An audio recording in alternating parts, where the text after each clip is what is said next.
शिरूर तालुक्यातील हिंगेवाडी येथे पाणी आणण्यासाठी गेलेल्या महिलेचा पाय घसरून मृत्यू झाल्याची घटना आज गुरुवार दिनांक 25 एप्रिल रोजी सकाळी 9 वाजता घडली आहे।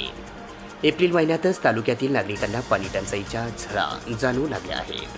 पाणी टंचाईचा सामना करण्यासाठी लढाई सुरू झाली असून शिरूर कासार तालुक्यातील हिंगेवाडी येथील एका महिलेचा विहिरीतील पाणी काढत असताना पायरीवरून पाय घसरून पडल्याने मृत्यू झाल्याची घटना आज गुरुवारी सकाळी 9 वाजण्याच्या दरम्यान घडली आहे।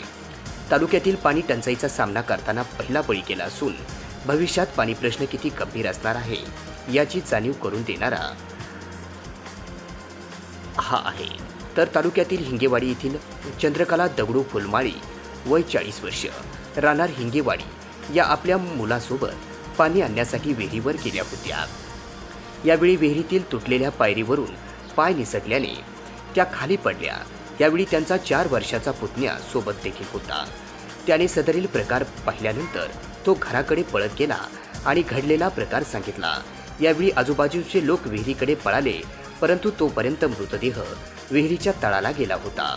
या घटनेची माहिती मिळताच सामाजिक कार्यकर्ते अजिनाथ गवळी यांनी घटनास्थळी धाव घेऊन कुटुंबियांना धीर दिला आणि मृतदेह पुढील प्रक्रियेसाठी शिरूरच्या प्राथमिक आरोग्य केंद्रात पाठवला।